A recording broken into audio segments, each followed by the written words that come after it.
This is interesting. We just came out of the All-Star break. By the way, an All-Star break that had nothing to do with the Dallas Mavericks, right? We didn't have any All-Stars. We had Cooper Flagg drop out of the Rising Stars competition with a foot sprain. We didn't have any three-point contestants. We didn't have any dunk contest. It had nothing to do with us. But coming out of that All-Star break, we are not at all in the playoff race. We are in need of an act of God for us to be in the play-in race. Okay, we have the seventh best lottery odds right now. Right, this could feel like a really terrible time to be a Dallas Mavericks fan. There's not a lot of sexy, exciting things to talk about. But in today's episode, if you feel that way, I get it. But I'm also here to prove you wrong. We have some really fun stuff to dive into for the rest of the season. And I really, in today's episode, want to unpack the juiciest, most exciting storylines for the balance of this season. I am your host, Ethan, the Advisor Clayton. Welcome to the party, fam. Welcome to the post-All-Star break home stretch party. And by party, I mean a dope podcast. This is your Mavs, Dallas Mavericks podcast, where all are welcome, but y'all better behave. We have a lot to talk about today, a lot to cover. So why don't we just go ahead and dive in? Weird spot to be in as a Mavericks fan. I'm just going to throw some stats at you. I think I already mentioned a couple of these things already. Right now, we have the seventh best lottery odds.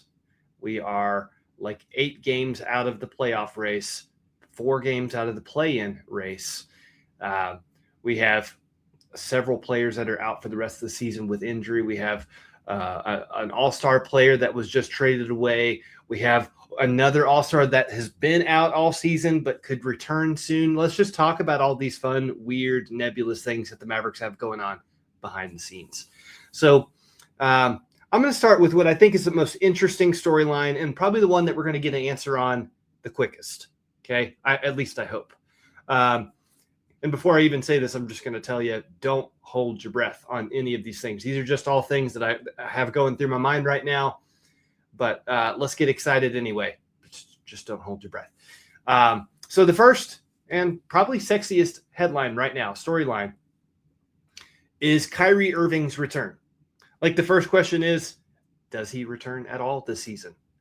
Right? Again, we're not in any exciting position to make any sort of noise. I think we would have to win 100% of the rest of our games for us to have any sort of pull in the playoff / play-in conversation. Plus, as I mentioned a few moments ago, we have the 7th best lottery odds, and those have improved as we have gone on this insane losing streak. But yeah, does he return at all? I'm going to go ahead and say yes. Right. And I'll defend my position in a second, but there are 30 games left of this season. My prediction is that of those 30 games, Kyrie Irving plays 15 of them, right? Anywhere from 12 to 15. But I think, him playing 50% of the remaining games is likely. But why? Why would he do that? Why would a 30-something-year-old that has injured this knee several times come back? Well, because he's ready to come back. That's the first thing I'll say. If he is taking part in practice and in 5-on-5 scrimmages and he feels good, then he should come back, right? If he doesn't come back this season, he's going 18 months without playing basketball because the injury happened early March of 2025. Okay, so if he has put in all of this work to get himself mentally back in shape, physically back in shape, I feel personally that it would be pretty devastating to be told, hey, thanks for all the hard work. Thanks for getting your body back in shape. I know this has been a really tough time for you, but we're just going to go ahead and have you sit the rest of the season. I don't like that as a solution. I don't think Kyrie or his camp would like that, considering all the hard work that they put into this rehab, right? That's literally been his full-time job since March of last year. And the little clips that we've been getting along the way on Twitter and on Instagram of him working on dribble drills or doing some player coaching stuff with Brandon Williams and Cooper Flagg, like that's been pretty tantalizing. Whenever he's had the ball and he's been doing his thing, it's looked like he's ready to come back, right? It's looked like, okay, I know that you don't have to use your knee at all to dribble the basketball, but he's still got that magic touch. And if he can get around quickly and change directions and shift speed like he is known to do, and he's ready, yeah, let's do it. Bring him back right now. And for me, probably the most important reason to bring him back this season, I've said it 100 times, it is to get on-court reps with Cooper Flagg. Okay? We held a firm position around the trade deadline that we were not going to move Kyrie Irving and that we do view him as part of this future, right? The core of Cooper Flagg, Kyrie Irving, fill in the blank, right? Like that's our vision moving forward. I hate to even use the word vision, but it's just the best I can do this morning. Get those on-court reps with Cooper Flagg. Let them build chemistry. I don't want them to just click. I want them to be able to finish each other's sentences. I want them to be able to read each other's mind whenever they're running actions or off-ball screens or whatnot. I want them to know what each other is thinking. And the only way you do that is by getting a lot of reps, whether it's in important games, excuse me, or games like what we're going to be experiencing for the rest of the season where it's not important. We're not really competing for anything big here. Just focus on building chemistry because, and I'm going to say this one bit of caution, and then I'm going to move on to the next storyline. If they get on-court time together, and it looks like their games just do not jive, right? Whether it's because Kyrie needs the ball in his hands too much, or Cooper Flagg's not getting enough looks, or I don't know. You fill in the blank for whatever reason that this couldn't work. If it doesn't, then you need to use the rest of the season to figure that out, because we then get to make a big decision in the summer. Do we start listening to trade offers for Kyrie Irving? Like, do we finish this rebuild or this blow up that we started at the trade deadline? Right? No Anthony Davis. We never got to see Anthony Davis, Kyrie Irving, and Cooper Flagg on the court together. We saw only 3/4 of Kyrie Irving and Anthony Davis. So as those dominoes have started falling, like we've started making clear determinations and are going a clear direction, and that is prioritizing Cooper Flagg for our roster building cornerstone. Kyrie Irving can and probably will be part of that future, right? Part of that core, but we need to use the rest of the season to figure that out. Okay, so that's the first and most exciting storyline, at least in my mind. The next big thing that we should definitely have our eyes on is the GM search. My first question related to that topic, is it going to be an internal promotion or an external hire, right? There's been all sorts of reporting about what the Mavericks are thinking. It sounds like they have been holding off on doing a full-blown GM search until the spring, right? That could even bleed into the summer. But here we are halfway through February. I think that means at the turn of the calendar going into March, we're going to start seeing a lot more smokes. I do not know why I'm losing my voice so badly this morning. We're going to see a lot more smoke heading into the month of March, right? That's what I'm thinking. And again, the question is, do we do the internal promotion of Matt Riccardi, Michael Finley, like those co-interim GMs? They kind of crushed it at the trade deadline. Was that their audition for the full-time job, saying like, hey, give me the bag. We know what we're doing here. Let's go. Is it going to be Jason Kidd, right? He is definitely in past coaching roles. Like I think specifically in Brooklyn is what I'm thinking about. He had been posturing for that open GM position there, right? And he kind of put all his eggs in that basket, and they're like, no, that's not what we want from you. And so then he left and went and did something else. I believe he became an assistant in LA, but he has tried for the GM position before. And whenever we fired Nico Harrison, November 11th, it was reported that like kind of behind the scenes, it was going to be that GM by committee type of situation where we had those co-interim GMs, Matt Riccardi, Michael Finley. Mark Cuban was going to be back at the table and part of negotiations again. I don't know if he's fully back ingrained in the basketball operation scene, but he's been involved.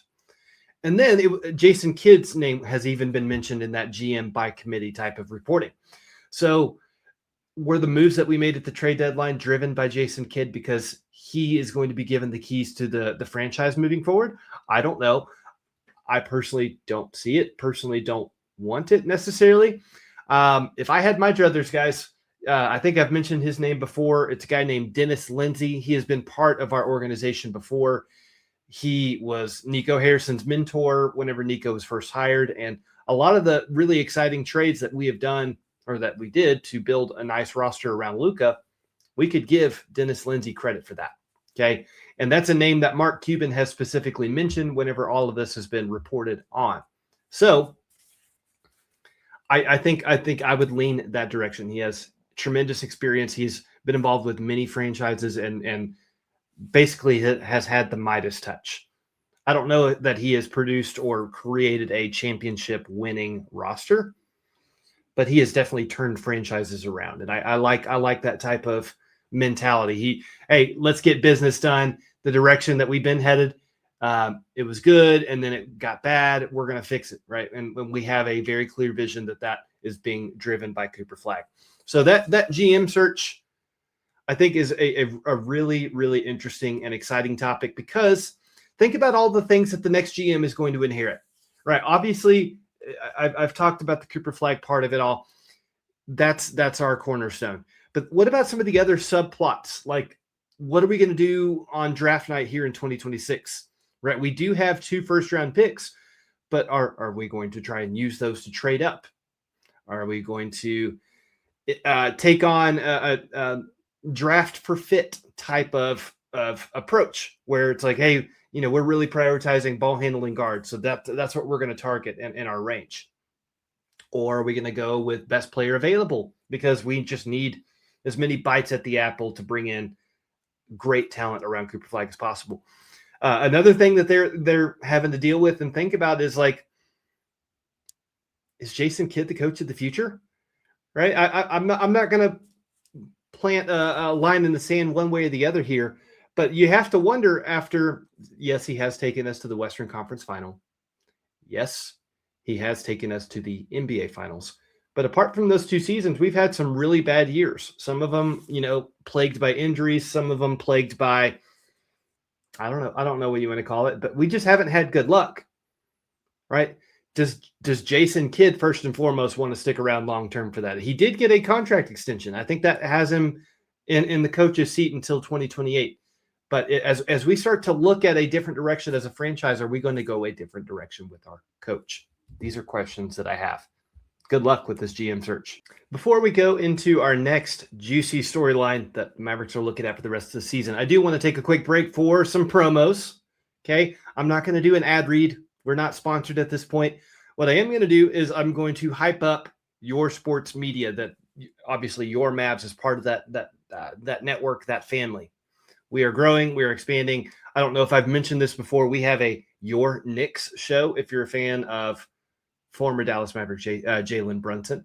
We did have a Your Cavs that is no longer. We now have a Your Warriors channel, right? And along with these YouTube channels, there's also newsletters that are run through Substack by our senior editor. Like, this is really good stuff. This is a really talented team that I just happen to be part of. If you feel like supporting the Your Sports Media family, I would recommend going and subscribing to not just Your Mavs, but Your Knicks, Your Warriors. And if you don't like listening to us talk, that's okay. James Ryder is an incredible writer. You should go check out his stuff. It's basically recaps of the podcast episodes that we record. And I think sometimes he words things better than I do. Anyway, go check us out. It's a growing independent podcast network that is we're having a lot of fun with it. And Robert Lefkowitz for Your Knicks has been featured in the New York Post. So kind of a big deal. Anyway, moving on. Before we leave today, make sure you hit like, subscribe, comment, all of that jazz. I do want to continue growing specifically the Your Mavs community. Right now, we're at about 115 subscribers. I want to be to 300 by the end of the season. So we have about 7 weeks left of the season to make that happen. So any help would be appreciated. Please share this video with all your friends. Ethan, move on past the promos. Let's get back to the meat and bones here. The meat and potatoes, not the meat and bones. So with the first two storylines, Kyrie's return and the GM search, I kind of went into the weeds and gave my analysis, my thoughts on it. For the remainder of the episode, I'm just going to kind of throw some bullet point questions at you. Some things that I've got on the radar. I'd be curious to hear your thoughts. Like, what do you think? Where do you see this going? So let's just fire away here. Storyline. Who on our current roster is going to be viewed as a core for the future? So in other words, who fits well with Cooper Flagg? And I don't just mean who's going to fit well, who has insane chemistry with Cooper Flagg on the court. Obviously, we've seen a resurgence from a player like Max Christie this season. But do he and Coop like really vibe? Do they jive? Do their games complement each other? That's something I'm keeping a close eye. And if the front office and coaching staff is evaluating fit, if they decide, hey, this is not a great fit, does that mean that literally everyone that doesn't fit perfectly in that mold in a roster around Cooper Flagg, do they get traded? Right. So that, I've got my eyes on somebody like PJ Washington. Okay. He's been a fan favorite for a very long time. But if he does not have good numbers with Coop on the court, he could be on the chopping block, like straight up. I don't want to see it happen, but I think it very well could. Next storyline. This is a fun one. Will the Mavs be fined for tanking? Right? The NBA has been very vocal and very clear over these past few days that they're sick of it. Right? I believe they Adam Silver has been calling it that behavior, talking about tanking. Like he's done with it. He's over it. And they're going to be a lot more strict. I don't know what types of solutions they're working on right now. Right? Something could come totally out of left field and be like, interesting. We'll see how that goes. But clearly the Jazz got fined. The Pacers got fined. The Mavericks are not like innocent of the tanking stuff. I think it could be viewed a little bit differently if you have an injury and you rest that player a little bit longer before they return. But if you're totally healthy, you're not on the injury report and you're catching DNP CDs, then I think the league is going to really keep an eye on that kind of thing. Let me know in the comment section. Do you think the Mavericks are going to get in trouble for tanking? I don't. We may not even need to tank necessarily because we're just not a very good team. But maybe that's just my bias. Let's see what else. Ooh, this is a fun one. What trade targets or free agents should we be keeping our eyes on for the rest of the season? I think maybe I'll save a full deep dive on that very question for another episode. But just because we're past the trade deadline and we know exactly what our roster is going to be for the rest of the season, doesn't mean we can't keep our eyes on what other people across the league are doing. And, again, I guess the theme of today's episode is who fits with Cooper Flagg? Who has insane chemistry? If we see a play style, like a dynamic ball handling guard or a catch and shoot 3-point guy that can also play defense. If we see a player archetype that fits really well with Cooper Flagg for the rest of the season, we can then start to broaden our scope of okay, this guy's going to be a restricted free agent. So we're going to have to find several players that kind of fit that description. Or, hey, he's going to be unrestricted. Let's go get this guy. One of those guys we've talked about a lot on the show. He was just traded to the Charlotte Hornets. Kobe White, since he is going to be a free agent this summer, do the Mavericks, since they decided not to blow up their roster or make any moves to trade for him, are they eyeing him as a free agent target? Again, dynamic ball handler, playmaker, scorer, shooter, not a great defender. So, again, part of the GM search is figuring out what is our identity going to be? Are we totally shifting away from the defense wins championships type of culture? Yes, please. Anyway, moving on. I briefly talked about this one earlier, but going into the draft, obviously we have 2 first-round picks. That's exciting stuff. Even though the second pick is probably the last pick of the first round, who cares? We have 2 picks in the first round, and this is a deep, deep draft. So, question I have, if you're in charge of scouting, if you're in charge of putting together a draft big board and plan, are you drafting for fit, right? Again, we need this player archetype. Let's find the best, let's go through the list and see who we would be most excited to draft. Or are you of the mindset that you just want to take the best player available no matter what? Right? I think personally, if we land in the top 5, I don't care. Just best player available. All of those guys are going to be insane NBA talents.